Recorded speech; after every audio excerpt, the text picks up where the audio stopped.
తిరుమలలో లడ్డూల్లో కల్తీ జరిగింది. ఎట్లా కనిపెట్టాము అంటే రేటు 350 రూపాయలకి ఎవడిస్తాడు, 700, 1000, 1500, 2000 రూపాయలు ఉందంటే అన్నారు. బాగుంది అంటే రేటు తక్కువకి తీసుకున్నందుకు దోచుకున్నారు, కల్తీ జరిగింది అన్నటువంటి అప్పుడు ప్రొజెక్ట్ చేసి తక్కువ కొన్నందుకు నేను అప్పుడే ప్రస్తావించా. అదే కనుక వాళ్ళు 300కి అమ్ముతానంటే వీళ్ళు 500కి కొంటానంటే ఏమనేవాళ్ళు, దోచుకున్నారు వెంకటేశ్వర స్వామి డబ్బులు అనేవాళ్ళు. సాధారణంగా టెండర్లు పిలిచిన తర్వాత అందరికంటే ఎవరు తక్కువ ఇస్తే వాళ్ళదే. వాళ్ళు ఎట్లా కలెక్ట్ చేశారు ఇవన్నీ అక్కడికి వచ్చాక టెస్టింగ్ ఇదంతా కామన్గా జరుగుతుంది అప్పుడే మాట్లాడుకున్నాం. అక్కడ అట్లా నడిచింది. ఇప్పుడు తాజాగా విద్యార్థి మిత్ర టెండర్లో 63 కోట్లు ఆదా అయిపోయింది అంటూ ఇందులో ఒక స్టోరీ రాశారు. ఇందులో పాయింట్ ఏం చెప్తారంటే గతంలో జగన్ హయాంలో ఎవరైతే కాంట్రాక్టర్లు ఉన్నారో వాళ్ళే ఇప్పుడు తక్కువకి ఇస్తున్నారు అన్నటువంటి. ఇప్పుడు దీంట్లో చూద్దాం. గత 2 ఏళ్ళు ఒక్కో బెల్ట్కి సగటున 34.5 రూపాయలు కొనుగోలు చేస్తే ఇప్పుడు 24 రూపాయలు 93 పైసలకి అందించేందుకు అదే కాంట్రాక్టర్ ముందుకొచ్చాడు. ఇప్పుడు బెల్ట్ బాగుంటుందా, క్వాలిటీతో ఉంటుందా, దేని లెక్క అదే కదా. ఇప్పుడు దాంట్లో చెప్పినట్టే చూస్తే కనుక అట్లాగే అంటే బయట మనకి బెల్ట్ ఎంత రేటు ఉంటుందో మనకు తెలుసు.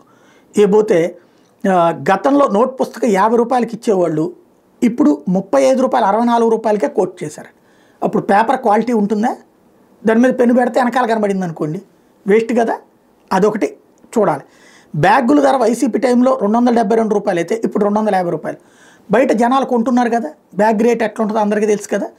ఇప్పుడు రేపు వచ్చింది క్వాలిటీ పాడైనాయి అనుకోండి, ఇప్పుడు ఈ 5 ఏళ్ళు చూశారు జనం వాడకం ఎట్లుందన్నది.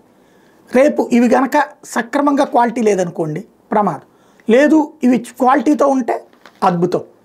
అలాగే జత బూట్లు 2 జతల సాక్సులు కలిపి గత ప్రభుత్వం సగటున 187 రూపాయలు చెప్పిన కాంట్రాక్ట్కి ఇస్తే ఇప్పుడు 159 రూపాయలకి సరఫరా చేస్తారన్నారు. మన దగ్గర అవ్వాయి చెప్పులు మొన్న కొంటే 250 రూపాయలు అవ్వాయి చెప్పులు. ఇది మరి ఎట్లాగిస్తారు చిన్నపిల్లల దానికి వచ్చేటప్పటికి క్వాలిటీతో ఉంటాయా లేదా. 3 జతల ఏకరూప దుస్తులు అంటే యూనిఫామ్కి వచ్చేటప్పటికి గత ప్రభుత్వంలో సగటున 1081 రూపాయలు చొప్పున తీసుకుంటే ఇప్పుడు ప్రింటెడ్ కాగా ఈసారి వాటికంటే నాణ్యమైన డ్రెస్సులు 1061 రూపాయలకే అన్నట్టుంది. నాణ్యమైందని ఇప్పుడే సర్టిఫికేట్ ఇచ్చేసి ఒకటి టెండర్లో తక్కువకి పాడుకున్నారు. అప్పట్లో వాళ్ళు అదేది 1 ఏడాది టెండర్లు పిలిచారు, రీటెండరింగ్ అన్నారు. ఆ తర్వాత 2 ఏళ్ళు కూడా వాళ్ళకే నామినేషన్ బేసిస్ మీద ఇచ్చారు, అది తప్పుపెట్టారు. ఇప్పుడు ఈ కోణంలో నడుస్తుంది. ఇవి బాగుంటే తిరుగులేదు, క్వాలిటీ బాగోకపోతే రాబోయే రోజుల్లో ఇంట్లో వ్యవహారం ఇది. ప్రతి స్కూలు దాదాపు 50-60 లక్షల మందికి సంబంధించినటువంటి అది ఆ ఇళ్లలో తిట్టుకుంటారు. అది జాగ్రత్తగా చూసుకోవాల్సిన అంశం.